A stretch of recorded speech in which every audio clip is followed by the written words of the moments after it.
Gado Agro, com Kellen Severo. Oferecimento Ihara.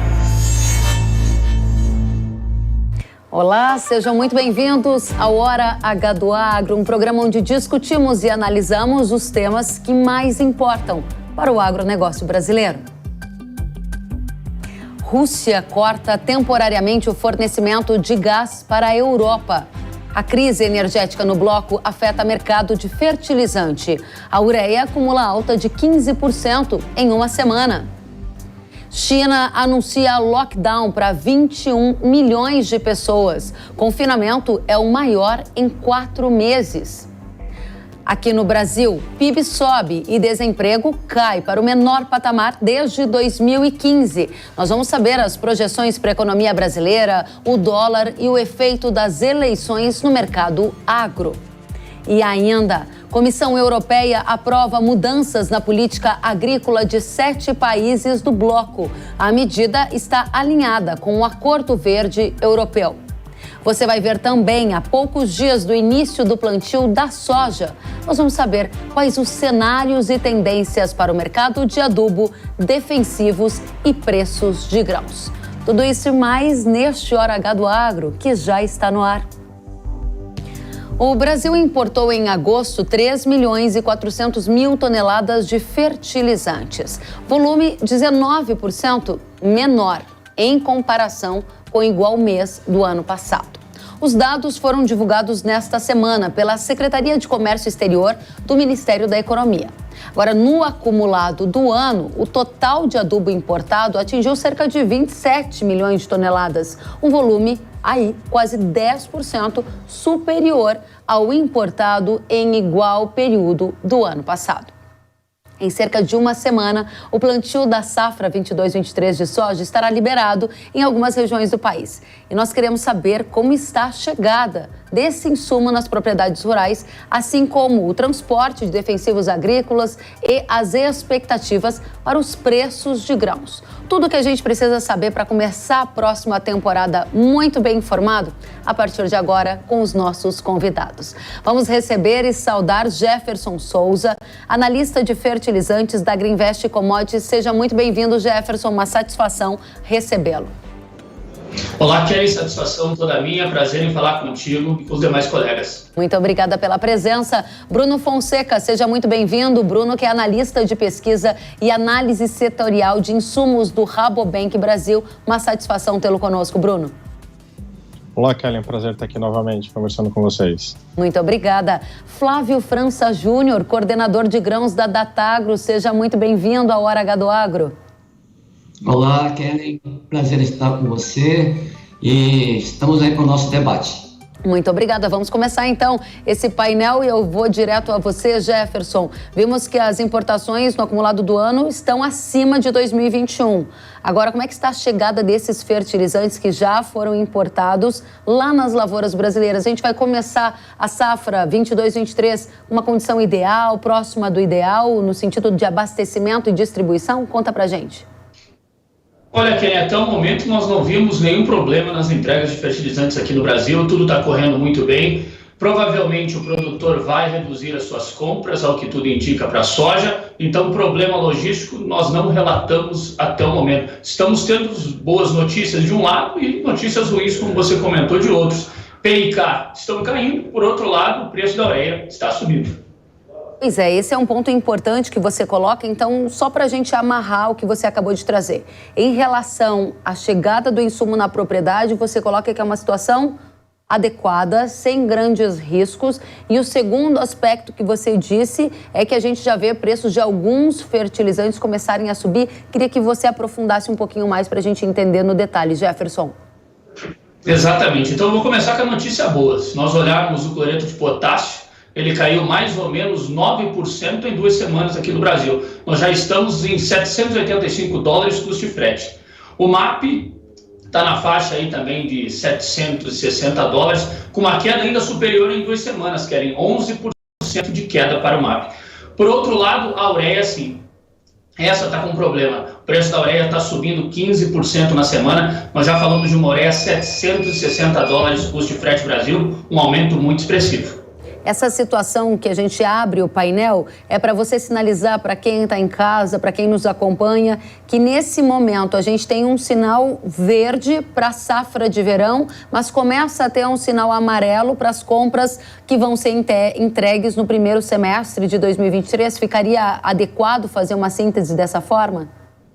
Exatamente. Nós temos que tomar bastante atenção em relação ao nitrogênio. Essa é a minha maior preocupação agora. Muito bem. O nitrogênio, se ele continuar subindo, pode prejudicar o poder de compra do produtor brasileiro e também do produtor americano. Muito bem. Desculpa eu ter interrompido você. Achei que você tinha terminado. Vamos aprofundar esse tema do nitrogenado na segunda rodada, porque a gente também está olhando agora para essa primeira fase, mas com um olhar também para a segunda temporada, a safra de inverno do ano que vem. Obrigada por enquanto, Jefferson. Bruno, passo para você a pergunta. Como é que está a chegada de defensivos agrícolas nas lavouras? Ela está atrasada, adiantada em relação aos anos anteriores? Qual é o sinal que a gente tem, a condição para o início dessa nova temporada?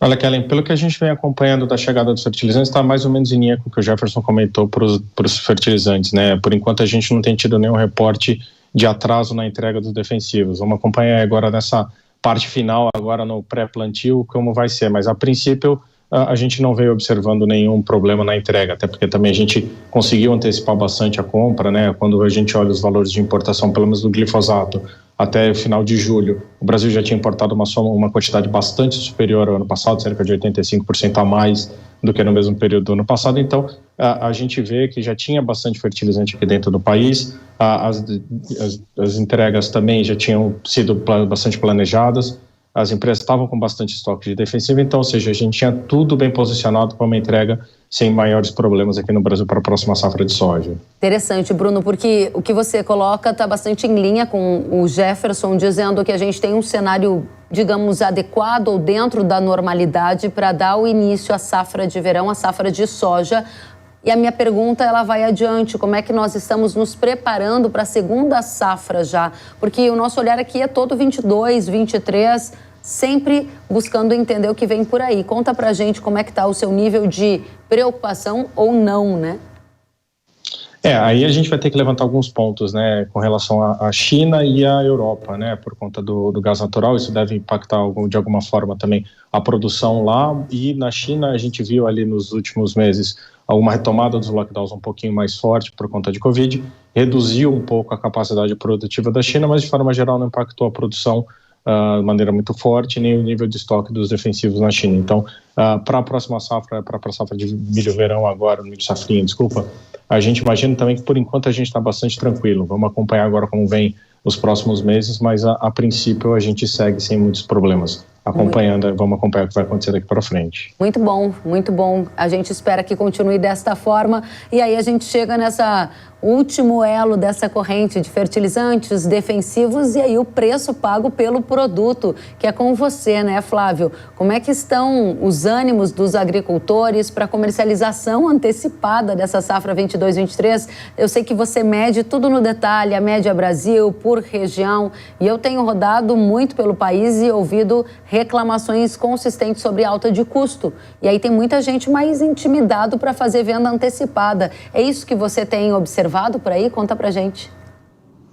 Olha, sim, Kelly, exatamente isso, né? A temporada vai começando com um nível de compromissamento por parte do produtor bem inferior ao que seria considerado normal. A gente deve ter, Kelly, em números assim arredondados, menos de 15% da safra nova, da safra 23 de soja, comprometida pelos produtores. Normalmente, nessa época, nós já deveríamos ter aí, pegando uma média de 5 anos, teria 25%, 30% negociado antecipadamente. Então, isso tem a ver com essa combinação, né? Uma combinação de incertezas para os preços, para o mercado, o ano que vem, com abrindo a safra com um aumento bem forte nos custos de produção. A gente está olhando aqui as planilhas iniciais, e a gente detecta aumentos de 20, 25, 30, 40% no custo total de produção sobre uma safra que já tinha aumentado 30, 40, 50%. Então, nós estamos falando de um acumulado de 2 safras de 80% a quase 100% no aumento de custos. Isso é brutal, né? É uma situação bem complicada para o produtor, para ele poder fechar a conta. Olhando o aspecto de mercado, e é um aspecto para 23, eu diria ainda bem razoável, um cenário bem razoável de preço, a gente pode falar mais aqui durante o próximo bloco, mas a gente tem um cenário razoável de preços. Dificilmente o mercado internacional vai cair muito dos patamares atuais, soja, milho, trigo, vai na mesma linha. Então, do lado dos preços, os produtores não precisam se preocupar muito. O problema é essa combinação. Ele precisa necessariamente colher bem, né? Se ele colher bem, ele fecha de novo no azul, ele fecha positivo a temporada, que era mesmo com esse aumento. O que a gente está enxergando? Está chegando um aperto nessas margens para 2023, mas ainda com resultados positivos. Isso vale para a soja e vale para o milho de inverno, né? A safrinha já olhando a safra 2023. Então, agora, o que nos causa preocupação é que o cenário de clima para a região Centro-Sul é novamente preocupante. Tá? Então, aí é uma outra discussão, porque, de repente, aquele produtor que não tiver uma boa produtividade dificilmente vai fechar suas contas. Interessantíssimos os pontos que vocês colocam nessa primeira rodada. Eu continuo com você, Flávio, para explorar alguns elementos do que você nos trouxe, né? 15% de safra de soja comprometido até o momento, abaixo da média histórica para o período, que seria de cerca de 25%, de acordo com os dados da Datagro, e isso reflete esse cenário de incertezas. Você disse ainda que os custos são muito altos, mas que os preços não está no seu radar uma queda brusca. Você fala em dificilmente vai cair muito, foi assim que você colocou. A minha pergunta objetiva é: qual é o tamanho da safra que a Datagro está vendo para a produção 23? Esses 15% em cima de quanto que vocês projetam de produção? E o que me chamou a atenção, essa incerteza que freia a venda antecipada de soja, ela tem a ver com uma crença do produtor de que o preço vai ficar mais alto e garantir margens um pouco maiores, ou uma preocupação com esse efeito climático que você disse que pode atingir o Centro-Sul? Qual dos fatores pesa mais para o retardamento dessa venda antecipada? Olha, eu diria que o peso é parecido, viu, Keren? Não dá para dizer que esteja um predomínio de um ou outro.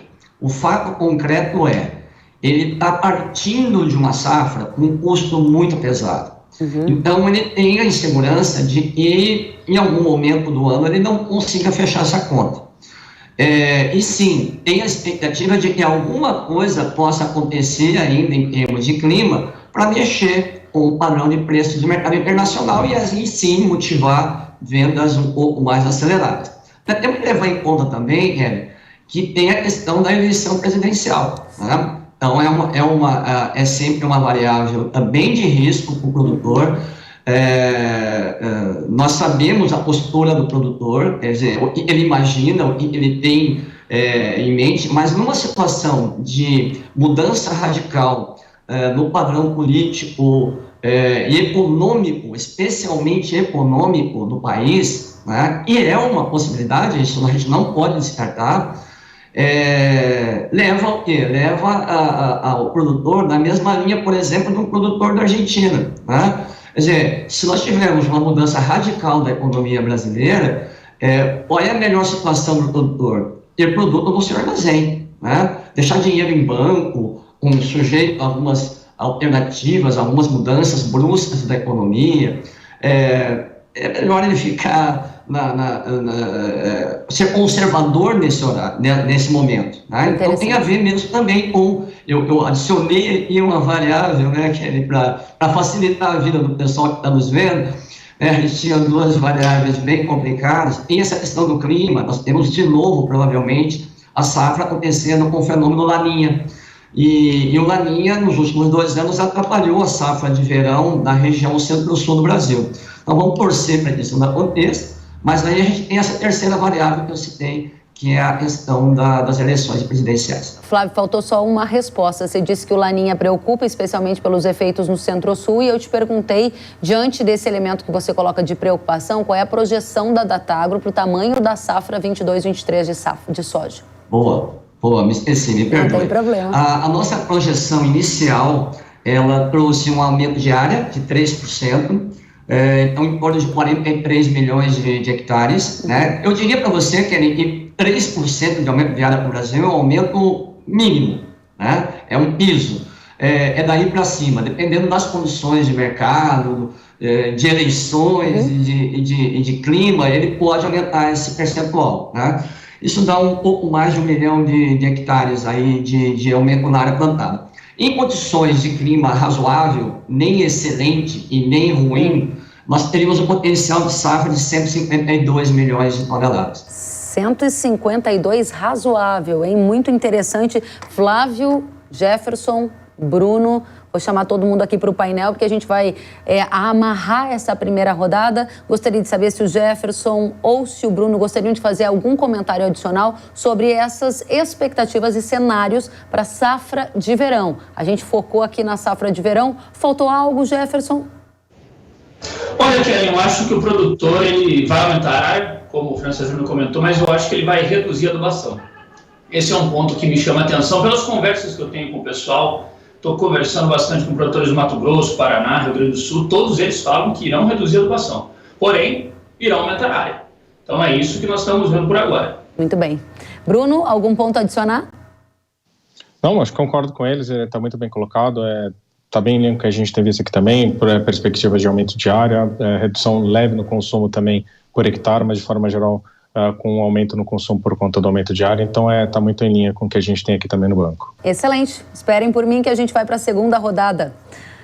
Que nesta semana a Rússia interrompeu o fluxo de gás natural para a Europa fornecido pelo gasoduto Nord Stream, citando a necessidade de realizar reparos.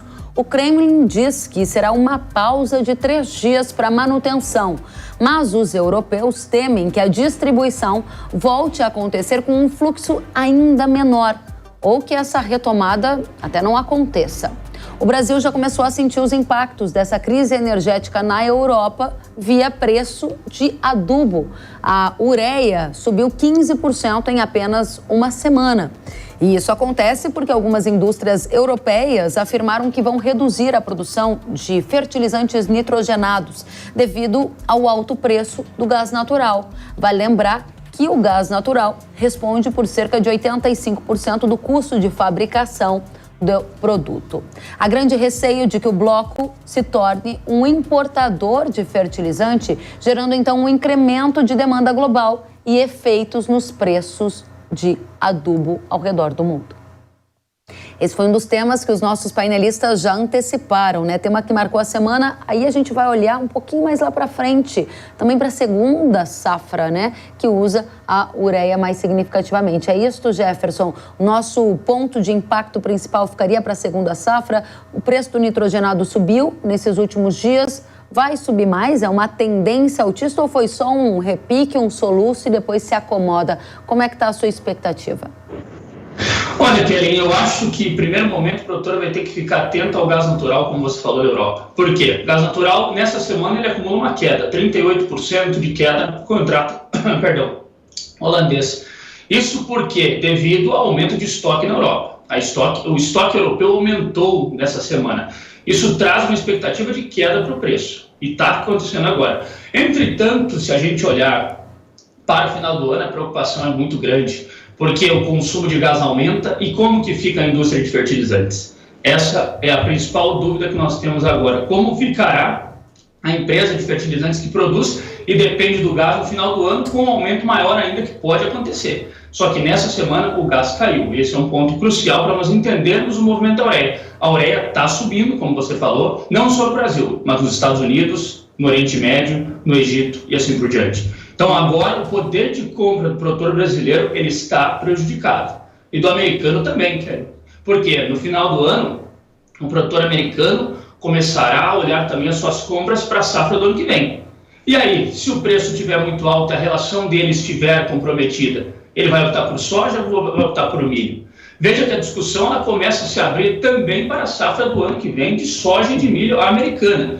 Não só para a nossa, mas também para os produtores americanos. E como você falou, o produtor europeu, o produtor do mundo inteiro está sentindo esse aumento no preço do gás natural, da energia e, consequentemente, prejudicando o poder de compra. Eu sempre falo, Kellen, para nós o mais importante é o poder de compra do produtor. Isso determina o que ele vai fazer, se ele vai antecipar a compra ou não, se ele vai adubar mais ou não. E nesse momento, a relação de troca do milho safrinha, pensando no ano que vem, sofreu um aumento de 9 sacas nessa semana. E por quê? Porque o preço da ureia subiu muito forte. Nós não vimos esse aumento tanto do milho. O milho permaneceu praticamente estável. O resultado dessa combinação de estabilidade e aumento de preço do nitrogênio é o quê? Uma redução no poder de compra do produtor. E isso é importante para a tomada de decisão antecipada ou não e também a adubação do ano que vem. Então, hoje a gente precisa de mais 9 sacas, além do que precisava na semana passada, para comprar a mesma quantidade de ureia. Você tem de cor esses números para a gente, Jefferson? Quantas sacas compram quanto de ureia? Semana passada, 72 sacas por 1 tonelada no Mato Grosso. Eu não levo em consideração o custo financeiro da operação, estou falando preço spot de ureia. Quando eu olho essa semana, 81 sacas. 81. Por quê? O preço da ureia no Mato Grosso, que atualmente está na faixa de $900 por tonelada. Então é um aumento bastante expressivo. Isso acaba prejudicando um pouco as compras para o milho safrinha do ano que vem. O produtor do Mato Grosso está abaixo do que ele estava em relação a essas compras. E não é só uma realidade de lá, no Paraná também, Rio Grande, assim por diante. Pois é, você colocou elementos super fundamentais aqui, né? Que é uma visão global, dizendo que o Brasil está com as compras atrasadas em relação ao que era visto há um ano, ou seja, menos compras antecipadas de adubo para a segunda safra. Você apontou uma piora na relação de troca entre milho e ureia, puxado por toda essa incerteza também energética que atinge a Europa, e disse que essa alta de custo não atinge só o Brasil, também é visto, por exemplo, nos americanos, nos norte-americanos. Eu ouvi de agricultores brasileiros que a gente não precisa ter pressa para pagar caro. Qual é a recomendação da Agriinvest para quem ainda tem negócio a fechar? Vai ficar pior essa relação ou você acredita que ela vai melhorar? Foi só um soluço que a gente viu e depois que o gás natural caiu, a gente pode ter a ureia caindo também?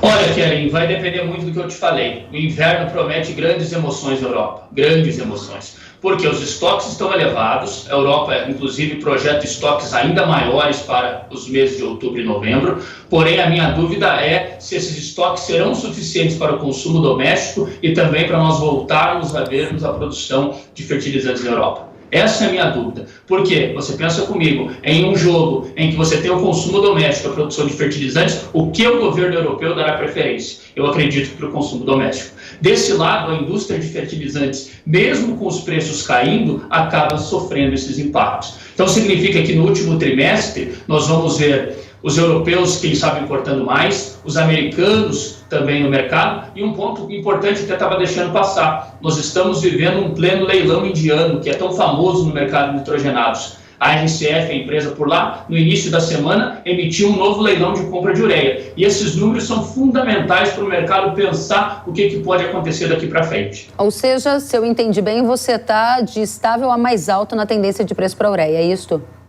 Exatamente. Okay. Hoje eu penso que nós temos chance de vermos os preços maiores do que estão. Muito obrigada, Jefferson. Vamos adiante, quero saber de você, Bruno, o que o Rabobank está vendo de impacto dessa crise energética na formação de produtos da indústria agroquímica defensivos. Lá na Europa a gente tem a sede de muitas empresas que abastecem o agro brasileiro, não é, Bruno? Exatamente, como a gente até pode pegar um gancho ali do que o Jefferson tinha comentando, numa situação de escassez de gás, provavelmente os governos, eles com certeza eles vão acabar priorizando o consumo doméstico, até dependendo também de como vier o inverno também lá na Europa, né? Então, isso com certeza deve impactar não só a produção de fertilizantes, mas também a produção dos defensivos que vêm da Europa. Então, o que a gente imagina é isso. Tendo uma situação mais apertada no gás natural lá, não só por conta de preço, mas também por conta de indústrias fechando as portas por conta de, mesmo que momentaneamente, por conta de uma menor oferta de gás natural, a gente pode imaginar que isso deve impactar, sim, a produção dos defensivos na Europa. É isso aí que a gente imagina. Quais os mais relevantes e em qual dimensão? Uma dimensão importante para alterar a tendência de preço? Uma parte sim, mas a gente também tem que lembrar que boa parte dos defensivos, que vem para o Brasil, eles acabam vindo da China, então acabaria podendo compensar um pouco do que vem da China. Então, a gente não imagina que vai reduzir pela metade, mas em alguma medida sim. O número é difícil a gente prever, por conta que tem que ver quanto que vai ser de impacto nas indústrias, mas alguma redução a gente pode ter sim na produção dos defensivos na Europa, mas uma parte a gente pode compensar com o que vem da China.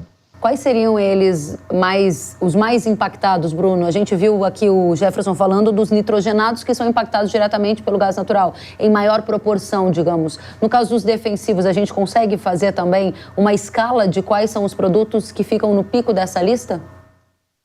É um pouco complicado para a gente conseguir, viu, Kelly? Porque a gente vai ter que acabar avaliando bem em que países vai estar maior o impacto. Então é um pouco complicado, prefiro até não comentar muito, porque a gente fala que vai faltar no outro país o gás, então fica um pouco mais complicado, mas é uma coisa para a gente ter no nosso radar, sim, com certeza. Muito bem, então o Bruno disse para a gente que algumas produções podem cair significativamente, levando a uma demanda a se deslocar para outros países, como por exemplo a China. A gente vai falar da China no terceiro e próximo bloco. Bruno, eu volto com você já.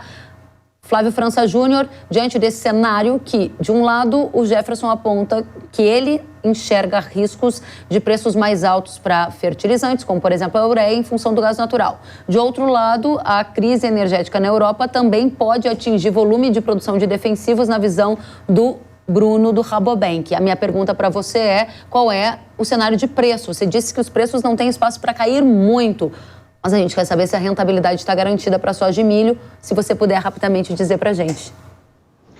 Olha, Kelly, quando a gente olha 2023, tanto para a soja como para o milho de verão, milho de inverno, a gente tem que olhar 3 grandes variáveis, né? Bolsa, mercado internacional, prêmios de exportação e taxa de câmbio, né? Então, o cenário para 2023 é de preços internacionais, preços da Bolsa de Chicago, eu diria, muito superiores ao padrão médio, tá? Talvez, a depender dessa safra, do fechamento dessa safra norte-americana, a depender da safra sul-americana, né, se nós tivermos, vamos lá, dentro de uma certa normalidade, né, sem grandes perdas na finaleira da safra dos Estados Unidos e na nossa safra aqui da América do Sul, você tem um cenário de preços talvez um pouco abaixo do padrão médio de 2022. Esse é a minha expectativa, estou usando esse cenário, um cenário um pouco mais conservador. Então, o Chicago para a soja aí na faixa dos seus 13,5, 14 dólares, e é um preço muito superior ao padrão normal, mas ele é um pouco abaixo do padrão médio de 2022. Nós temos perdas, né, Kelly? A safra norte-americana não é normal, ela tem problemas, temos perdas na Europa, temos perdas na China, então tem a questão da guerra, com a diminuição da oferta na Ucrânia, então a gente tem um quadro muito ajustado de oferta e demanda para soja, milho e trigo, então não tem como baixar esses 3 mercados acentuadamente. E não está descartado, vamos deixar aqui bem claro, que esses preços possam até ser mais altos no ano que vem, a depender do que vem pela safra, no final da safra norte-americana e especialmente na safra sul-americana, que eu diria que é quase a bola da vez agora, para a gente tentar adivinhar. Então, o Chicago vai terminar a ser forte, esses 3 produtos. Nós vamos ter prêmios provavelmente também bem aquecidos, porque a demanda por produto sul-americano e produto brasileiro segue muito sólida, muito firme. Não vejo grandes retrações nos prêmios de exportação. Uma variável bem complicada é a taxa de câmbio, né? Porque aí vai depender do que nós vamos ter em termos de eleição, né? Na hipótese da manutenção da política econômica para o ano que vem, você tem um câmbio um pouco mais baixo do que tem em 22, né? Estou falando aqui hipoteticamente.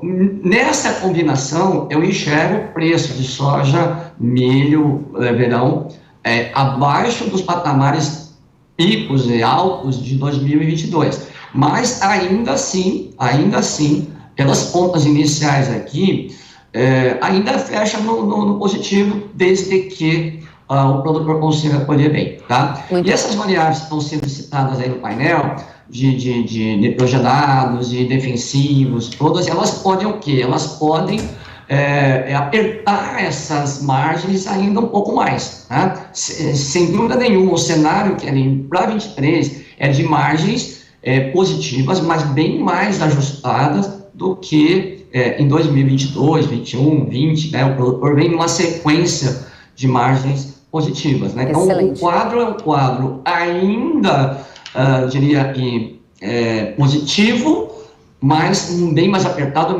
bem mais ajustado. Então, é um quadro de muita insegurança, de incerteza, especialmente nessa questão aí de energética, não só na Europa, como na China também. Muito bem, gente. Muito obrigada, Flávio, pelas considerações. Isso explica essa venda antecipada abaixo da média para o período. Afinal de contas, são muitos os cenários. Tem eleição, tem geopolítica, tem guerra. Aí o produtor fica um pouco mais preocupado mesmo sobre a tomada de decisão. Agradeço a vocês três. E a gente vai para a nossa última rodada sobre China. Vocês tocaram aqui no assunto China. A gente vai trazer esse tópico. Eu volto com vocês já já.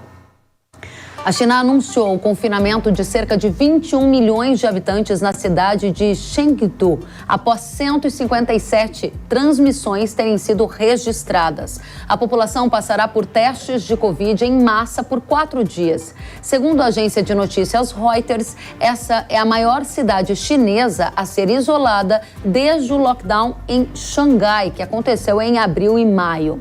Outro tema que também está no radar do agronegócio é a seca que atinge regiões da China. Nesta semana, um vice-premier chinês pediu maiores esforços para combater a estiagem que o país enfrenta e também para garantir uma boa colheita de arroz e outros grãos de outono. Vale lembrar que, além da área agrícola, indústrias e a própria população estão sofrendo com a alta demanda por energia e os racionamentos que já acontecem na China.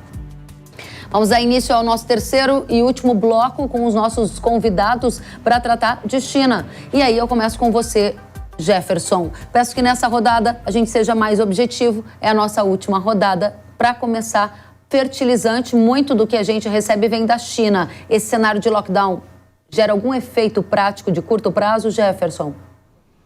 Olha, até agora nós não estamos vendo. Agora, a China sempre é um assunto delicado. Quando nós falamos em China no fertilizante, ela é a grande exportadora de fosfatados para o mundo. No ano passado, ela já restringiu a oferta.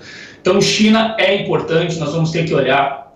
Pelo que eu estou acompanhando no mercado, ela está com a restrição de oferta ainda nesse segundo semestre. E é importante dizer, os produtores chineses, a partir de setembro, eu estava falando com um colega de lá, ele disse, olha, vamos ver se vocês têm interesse em antecipar alguma compra, porque a partir de setembro eu tenho um produtor chinês voltando a comprar também. Então, é mais uma concorrência. Significa que, pelo momento, nós não sentimos esses impactos. Agora, a crise energética que você comentou, isso me deixa um pouco preocupado, que foi a razão que levou a China, no ano passado, a suspender as exportações. Então, isso deixa o mercado um pouco apreensivo, sobretudo para fosfatados, que é o carro-chefe chinês nas exportações. Jefferson, muito obrigada pela análise breve. Digo a você o mesmo, Bruno. Como vai ficar a situação da China? Você disse que parte dessa demanda, ou melhor, a oferta que vem da Europa poderia ser suprida pela China no que se refere a defensivos. Isso pode acontecer mesmo com esse cenário de restrições, com lockdown, toda essa preocupação com seca e energia na China? Tem alguma coisa que você está vendo aí que preocupa? Vamos lá. No caso dos defensivos, a gente pode ver que na última onda de lockdown que a gente teve mais forte na China, isso não impactou muito a produção, por exemplo, de alguns defensivos na China. Então, a gente pode imaginar que a partir de agora também, com mais essa nova onda de lockdowns, a gente não deve ter um impacto muito grande. Eles vêm conseguindo recuperar de uma maneira os estoques, então a gente pode imaginar que, uma vez mantido mais ou menos os lockdowns conforme eles vêm acontecido, o impacto não deve ser muito grande na oferta chinesa de defensivo. Um outro bom ponto que você colocou é a parte energética. Então, a gente tem que acompanhar para ver se, por conta da restrição energética, dado o clima mais seco na China, isso não pode impactar um pouco a produção. Por enquanto, ainda não vem impactando, mas é uma coisa que a gente tem que acompanhar daqui para frente, sim, porque isso pode impactar um pouco mais lá na frente a oferta chinesa. Por enquanto, ainda não é um problema, mas a gente tem que acompanhar. Que bom, que continue assim. Obrigada, Bruno. Por fim, diga pra gente, Flávio, essa seca que está atingindo algumas áreas da China pode gerar uma demanda adicional por produtos do Brasil? Se sim, quais e em qual dimensão na sua avaliação? Bom, Kellen, sim, existe um problema de perdas de safra, não só na China, na Europa, né, a gente comentou agora há pouco, e isso está diminuindo. Você soma isso à menor disponibilidade de produto na Ucrânia, né, você tem, evidentemente, um gargalo, um aperto na disponibilidade geral de grãos, né, no mundo. Portanto, o Brasil tende a sair fortalecido com esse cenário, ele tende a sair fortalecido, tanto para a soja como para o milho. Vamos lembrar que, muito provavelmente, a gente começa a exportar milho para a China já até o final desse ano. A China passou a ser um grande comprador de milho, ela já chegou a comprar 25 milhões de toneladas dos Estados Unidos, nessa última temporada comprou pouco menos, mas ainda assim comprou 15 milhões, então ela deve entrar no mercado brasileiro, né, e o Brasil se tornar um grande player também no mercado de milho para a China, né? Então eu diria o seguinte, na nossa visão aqui de produtor de grãos, é uma questão de conseguir viabilizar, viabilidade econômica, porque demanda a gente vai ter, né? Demanda para a soja e também para o milho, né? Tanto o milho de verão como o milho de inverno que vem pela frente. Muito bem, muito obrigada, Flávio. Quero agradecer aos nossos painelistas pela excelente discussão. O tempo voou, a gente poderia ficar muito mais tempo juntos aqui. Voltem sempre ao Hora H do Agro. Obrigada, Jefferson Souza, analista de fertilizantes da Agriinvest Commodities. Obrigada, Bruno Fonseca, analista de pesquisa e análise setorial de insumos do Rabobank Brasil. E obrigada, Flávio França Júnior, coordenador de grãos da Datagro. Até a próxima, gente. Tchau, tchau.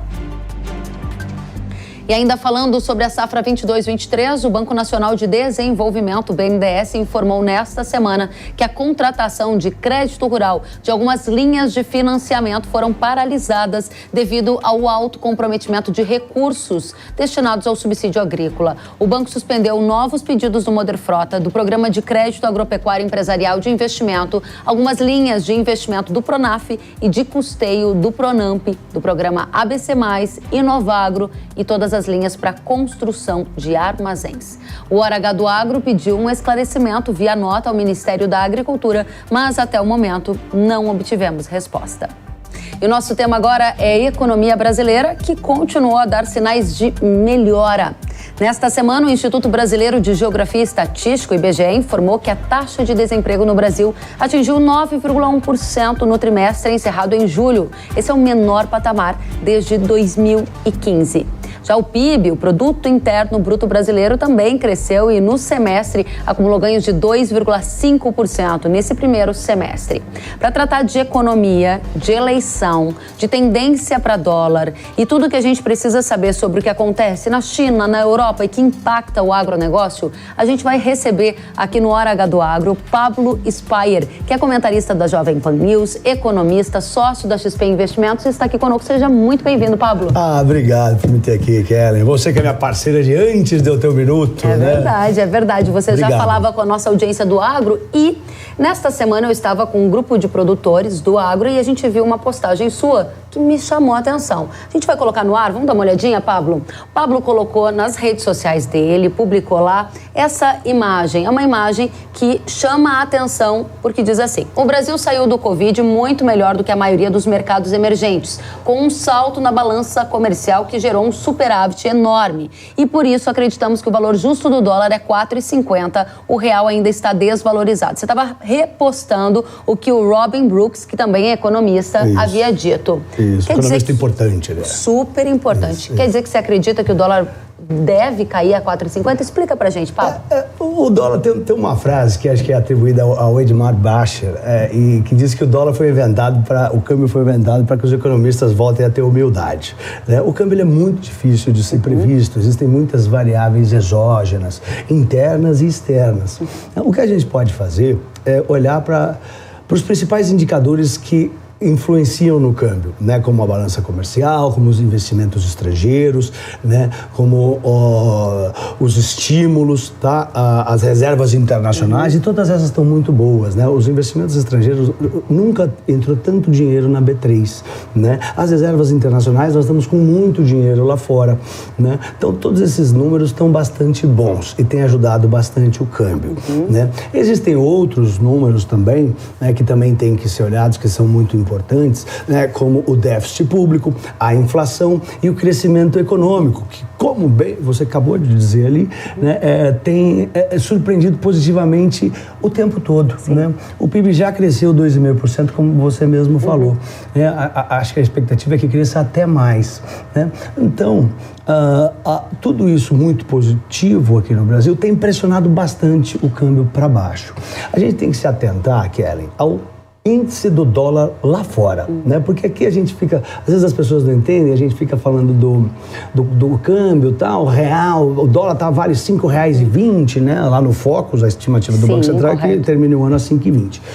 Mas o dólar, ele é dos Estados Unidos, e o índice do dólar é frente a uma cesta de moedas fortes frente ao dólar. 57% é euro, sei lá, 10% é o dólar canadense, tem o iene japonês e por aí vai. Né? Esse índice do dólar, o DXY, ele já subiu 20% esse ano e está na máxima de 20 anos. Isso quer dizer que o real foi pressionado 20% para cima. E se a gente não tivesse com déficit público bom, inflação arrefecendo, dando tranquilidade, expectativa para os investidores de que vai melhorar, né? O crescimento da economia surpreendendo, a balança comercial positiva, os investimentos estrangeiros pesados no Brasil e as reservas internacionais tranquilas investidas lá nos Estados Unidos, talvez o câmbio aqui tivesse acima de 6. Né? Então, todos os fundamentos da economia aqui mostram de que o dólar tem uma tendência para baixo. Muito interessante a gente observar isso. Eu preciso só fazer um último ponto ainda, antes da gente passar para o elemento eleição, que claramente a gente quer saber sobre como vai impactar o dólar. Mas antes de passar para a eleição, quero te fazer mais uma pergunta ainda, Pablo. Esses elementos que você coloca, desde uma expectativa de superávit primário, desde uma melhoria da economia, o fluxo cambial levando a uma possibilidade de 4,50 que você mencionou, eu faço um contraponto. As taxas de juros dos Estados Unidos podem continuar a subir mais para tentar frear a inflação e isso acabar tirando um pouco desse recurso daqui, levando para lá e evitando que essa previsão de $1 abaixo de 5 se confirme? É um cenário provável ou é possível? O que você enxerga? É possível. Lá nos Estados Unidos a gente tem visto a alta dos juros, né? E mais do que isso, né? Aconteceu algo muito importante nos Estados Unidos no começo de setembro, né? Os títulos de renda fixa lá, a gente sabe que a taxa de juros do renda fixa ela é inversamente proporcional ao valor de face do título de renda fixa. Então, se sobe os juros, cai o valor de face. E o valor de face de um índice da Bloomberg lá, de títulos de renda fixa, atingiu a queda de 20%. É muito, né? Então, isso aconteceu há mais de 40 anos atrás, quando a inflação estava como está agora. Então, isso fez com que o índice do dólar saltasse, o que eu mencionei do dólar, subiu porque os títulos de renda fixa estão se desvalorizando demais. E se eles precisarem realmente subir os juros para acima de 4, de 5 ou 6, aí o dólar vai subir com força e aí não tem o que fazer. Sim. Esse é um fator exógeno internacional que a gente não tem o que fazer. Com certeza, Pablo. Agora tem um outro fator que é doméstico para nossa audiência aqui, eleição. Eleição começará a fazer preço no dólar a partir de quando? Essa é uma das perguntas mais feitas. E qual é o efeito da eleição no dólar agora, nos próximos meses? Pablo, responde pra gente. Eu acho que pela primeira vez, é engraçado, né? A gente sempre viu as eleições mexerem no câmbio e tal. Pela primeira vez, não. Os estrangeiros não estão preocupados com essa eleição. Eu converso com muita gente em Nova York o tempo todo e eles não estão preocupados. Por exemplo, se você lembrar lá em 2001, quando o Lula ganhou, né? Ele falava em dar calote na dívida. Era um negócio assim brutal de escutar para o investidor estrangeiro, que todo sacou o dinheiro daqui, o dólar foi para 4 e a bolsa foi para 3 mil pontos. 3 mil pontos. Nós estamos falando de uma bolsa hoje acima, na casa de 110 mil pontos. Esse foi o desespero. E depois o Lula veio e soltou aquela carta ao povo e não fez nada do que ele falou que ele ia fazer e passou tudo tranquilo e o dólar voltou para 1,50. Né? Aí veio o Bolsonaro, né? Muitos anos depois veio o Bolsonaro. Na época do Bolsonaro, eu lembro que falavam que ele ia como é que era? Prender. Falava um monte de coisa errada dele, que ia prender homossexuais, fazer alguma coisa contra os negros, não sei, que é arrebentar com a economia. E nada disso aconteceu também. Naquele momento, também o dólar disparou e a bolsa caiu. Se você lembrar, o dólar tocou 6 quando ele começou. Né? E nada disso se concretizou. Então, o investidor estrangeiro, ele olha para o Brasil e fala: quem está na frente? O Lula e o Bolsonaro? Qualquer um deles que ganhar, não vai acontecer nada. Podemos investir. E essa é parte da razão de os estrangeiros estarem investindo tanto na B3 sem ter a preocupação de quem vai ganhar as eleições, porque a preocupação era essa. Muito interessante. Para fechar esse bloco dólar, quando você fala que os investidores estrangeiros estão menos preocupados com política e coloca todos esses cenários e dados que mostram uma economia brasileira melhorando, isso é um fator de atratividade para a entrada de recursos. Sim. Por isso você entende que há espaço para um dólar abaixo de 5 até o fim do ano, é isso? Sim. O dólar... A economia brasileira está bastante bem. Essa é a razão pela qual a gente acredita que possa cair o dólar. O ponto negativo do dólar, né? Por exemplo, logo depois das eleições, no fim do ano, as empresas fazem remessas para suas sedes, empresas internacionais que estão aqui no Brasil fazem remessas para fora. E como a economia está bem e o lucro foi muito forte para as empresas, elas vão enviar muito dinheiro para fora. E isso pode pressionar o dólar para cima no fim do ano. Tá? Outra coisa que pode pressionar o dólar é o aumento das importações. Né? A economia tá melhorando bastante aqui, né? As pessoas vão gastar mais no fim do ano também e podem importar produtos. Então, você tem essa outra força que pode puxar o dólar para cima no fim do ano. Excelente, Pablo. Vamos adiante, porque o Pablo está aqui para responder as dúvidas da nossa audiência que impactam diretamente no agro brasileiro. A gente já passou por expectativas de dólar, impacto da eleição na formação da taxa de câmbio esperada para 2022 e agora a gente vai olhar um pouco para o lado externo, passar por Europa e China, por exemplo, que dão sinais de desaceleração. A minha pergunta para você, Pablo, é: a economia global vai sim desacelerar e que tipo de contágio isso traz para o agronegócio, para a economia brasileira?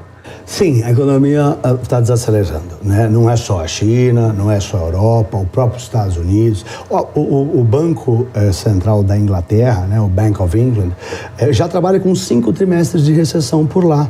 Então, está todo mundo... E os Estados Unidos pode entrar numa recessão. A Europa está embicada para entrar numa recessão. Então, tudo isso traz apreensão, traz preocupação, né? E a gente pode ver uma recessão global, sim. Recessão global tem que tipo de impacto para a economia brasileira ou para o agronegócio? Você acredita que pode gerar algum tipo de arrefecimento na demanda pelos produtos que a gente produz? Alimentos são os mais resilientes, não acredito que seja o caso? Você acredita? Não, acredito como você, que são muito resilientes e que a demanda vai continuar forte e que a China, né, mesmo desacelerando, só vai desacelerar. A China não vai entrar em recessão. Quem vai entrar em recessão é a Europa, Estados Unidos, a Inglaterra, o resto do planeta. A China vai só crescer menos. E a China é o maior cliente nosso, né? Então a China, ela deve continuar muito forte, né, comprando os nossos grãos. O complicador aí é a guerra da Ucrânia, né? Os fertilizantes já estavam caros por conta do Covid, porque quebraram 2 indústrias gigantescas de produção de insumo de fertilizantes na Europa durante o Covid, né? Então, o fertilizante ele tem um problema que ele está caro por oferta, falta de fertilizantes, falta de insumos para fertilizantes. E isso não deve arrefecer, porque com a alta de juros nos Estados Unidos, os investidores, os empresários, os empreendedores que poderiam construir novas indústrias de fertilizantes vão ter menos ímpeto de fazer isso, porque os Estados Unidos e a Europa vão estar pagando mais juros, eles vão preferir deixar o dinheiro no banco. Então esse é um complicador para baixar o preço dos fertilizantes. Pablo Spyer, volte sempre ao Hora H do Agro, foi um prazer te receber e aproveitando que você está aqui, vamos assistir junto um recadinho que eu tenho para a audiência? Então, vamos ver esse recado que a gente separou para você. Obrigada, Pablo. Até a próxima. Obrigado a você por me ter aqui. Você já imaginou produzir 4,5 sacas a mais de soja por hectare? Esse foi o resultado médio dos testes que a Yara conduziu nas lavouras brasileiras. O grande aumento de produtividade é devido à aplicação de Romeu, o biofungicida completamente inovador. Sabemos que a soja está sob constante ameaça da ferrugem, doença que causa perdas de até 90% na produtividade. Muita coisa, não é mesmo? Mas agora você pode potencializar as defesas naturais da planta contra a ferrugem, para proteger a sua plantação e ter uma colheita muito mais produtiva. Por isso, não dê chance para a ferrugem e energize a sua produção com o Romeu. E não para por aí. A Yara tem solução completa para a sojicultura, com soluções para todas as fases do cultivo e para todos os alvos. Acesse yara.com.br ou aponte o leitor de QR Code do seu celular para o código que está aparecendo na sua tela e saiba mais. A Comissão Europeia aprovou nesta semana planos estratégicos de 7 países que criam uma nova política agrícola para os membros do bloco. Cada país elaborou um plano específico para alcançar os objetivos do Acordo Verde Europeu, que é um conjunto de medidas propostas para a Europa atingir as metas climáticas. A previsão é que essas novas medidas sejam colocadas em prática já em 2023, com o auxílio financeiro dos países. No caso da França, por exemplo, o plano do governo aprovado pela Comissão Europeia prevê que a área destinada à agricultura orgânica seja duplicada até 2027, atingindo 18% de toda a área do país destinada à agricultura. Já a Irlanda pretende reduzir o uso de fertilizantes nitrogenados e também de pesticidas. Para entender mais sobre esse novo passo dado pela Europa, a gente convidou o Daniel Vargas, coordenador do Observatório de Bioeconomia da Fundação Getúlio Vargas. Daniel, seja muito bem-vindo, uma satisfação recebê-lo. O prazer é meu, muito obrigado, Kellen. Obrigada. Diga pra gente, a Europa terá mudanças em políticas agrícolas? A Comissão Europeia aprovou nesta semana propostas de 7 países que estão ligadas ao Green Deal, né? Aquele acordo verde. O que isso significa? Por que isso é importante para o Brasil, hein? É uma etapa fundamental de um processo que começou há alguns anos e agora começa a ganhar materialidade. Eu acho que tem 3 peças desse quebra-cabeça que é importante entender para interpretar o que está acontecendo agora na Europa. Primeiro, em 2019, a Europa aprovou esse Green New Deal, esse pacto ecológico. E ele estabelece uma meta geral de zerar as emissões do continente até 2050. Alguns meses depois, o coração desse pacto foi estabelecido com a estratégia chamada da Fazenda ao Garfo, ou Farm to Fork Strategy. E essa estratégia é, na verdade, o elemento-chave que vai começar a dar as diretrizes para colocar em prática essa transição verde. E entre os objetivos estabelecidos nessa estratégia, tem 2 prioritários. O primeiro deles é reduzir o uso de pesticidas em 50% até 2030. E o segundo deles é expandir a área de agricultura orgânica em pelo menos 25% até 2030. A partir daí, o que começa a acontecer na Europa é um caminho para a implementação dessa estratégia que já foi estabelecida originalmente. E o grande elemento dessa execução é a adaptação do chamado Política Agrícola Comum do continente europeu, né, o CAP. Essa é uma política muito antiga, aprovada ainda na década de 50, com o objetivo de garantir a segurança alimentar na Europa e que estabelece um conjunto de subsídios multibilionários. É um programa tão grande que responde por quase 50% de todo o orçamento da União Europeia. E o que está acontecendo agora é que esses subsídios, que sempre alimentaram e garantiram de alguma maneira a produção na Europa, estão sendo ajustados para cumprir as metas estabelecidas pelo Green New Deal e pelo Farm to Fork. E isso que está acontecendo agora nos países é o início dessa implementação. Cada país, na sua realidade política, precisa aprovar as normas e reorientar as políticas para fazer valer aquele compromisso estabelecido originalmente. Interessante. Agora, dentro desse contexto que a gente vê de crise energética na Europa, de seca também no continente europeu, há espaço para o avanço dessa agenda verde? E eu emendo uma outra pergunta. Que tipo de efeito o avanço ou a tentativa de avanço dessa agenda verde na Europa causa para o agronegócio do Brasil, na sua avaliação?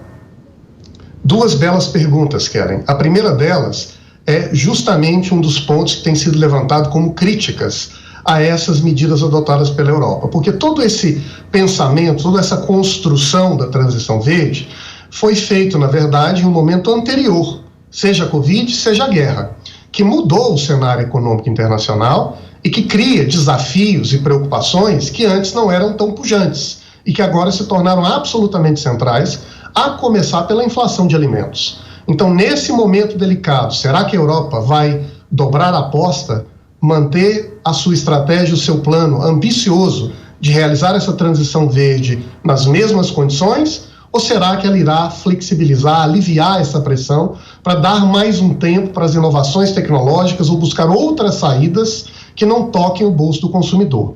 Em relação ao Brasil, olha, todas essas mudanças eu acho que tendem a impactar o mundo inteiro e o Brasil em particular de 2 formas. A forma indireta é que a Europa, ao fazer isso, cria um conjunto de padrões, de critérios sobre o que é sustentável. E também faz parte da discussão europeia ver de que maneira esses padrões vão orientar as importações de alimentos do continente. Ou seja, ela cria essa estratégia para dentro, mas ela também exporta essa estratégia condicionando o comércio internacional. E de uma forma muito direta, e aqui está a resposta, isso deve impactar o Brasil, porque a gente já vê anúncios de tentativas de regular ou de tributar o comércio internacional para garantir que esses critérios que o continente impõe para dentro sejam garantidos em condições equânimes para quem comercializar com o continente. Interessante, professor. Excelente as suas respostas. A gente fica muito interessado de tê-lo aqui em outro momento para aprofundar ainda mais essas questões. A gente viu recentemente, destacamos aqui no jornal, o que aconteceu na Holanda, o que aconteceu no Canadá, protestos de agricultores contra algumas dessas medidas da Agenda Verde. Agora, em julho, o governo da Irlanda anunciou, no fim do julho, inclusive, uma meta de cortar as emissões de gás de efeito estufa da agricultura em 25% até 2030. Lá também teve associações de agricultores e pecuaristas não recebendo bem a notícia. A minha pergunta última para a gente encerrar, gostaria de saber, professor, como o Brasil está se preparando para essa agenda de 2030 na sua avaliação? Teremos mais oportunidades ou mais desafios pela frente? Eu acho que as duas coisas se combinam, Kellen. Eu acho que no meio delas tem uma preocupação, um critério que deveria ser central na nossa análise e na nossa discussão brasileira. Que o que a Europa está fazendo é impondo um conjunto de parâmetros, de métricas científicas e regulatórias para ordenar a dinâmica econômica, para dizer o que pode, o que não pode, o que é verde, o que não é, e, portanto, quem é que vai pagar esse ônus. O que acontece é que a Europa tem uma realidade de produção no campo muito diferente da realidade brasileira. Eles são um clima temperado, nós somos um clima tropical. Eles têm uma safra por ano, nós temos 3, em alguns casos 4. Eles usam o solo de uma maneira, a gente usa de outra maneira. E o problema e o desafio, portanto, é se nós seremos capazes de criar os nossos próprios padrões de análise de sustentabilidade, ajustados à nossa realidade como uma luva, para garantir que o verde do nosso produto seja reconhecido pelo seu mérito e pelo seu valor. Sem essa métrica, o risco é que nós sejamos medidos pela régua do outro. Como diz o velho ditado, não é? Quem não sabe o seu valor é medido pela régua do adversário. Então, o grande desafio do Brasil, ao meu ver, nesse campo, é de construir rapidamente a nossa inteligência de mensuração para garantir que os nossos produtos sejam cuidadosamente apreciados a partir dos nossos méritos ambientais. E a partir disso eu creio que o Brasil teria todas as condições de competir com qualquer país do mundo pelos produtos verdes. Professor Daniel Vargas, uma satisfação recebê-lo com informações profundas e relevantes para a nossa audiência. Daniel Vargas, que é coordenador do Observatório de Bioeconomia da Fundação Getúlio Vargas. Fica o nosso convite para voltar mais vezes. Até a próxima. Muito obrigado, estou à sua disposição. Obrigada. E o Hora H do Agro de hoje fica por aqui. Nós nos vemos na próxima semana. Até lá. Tchau, tchau.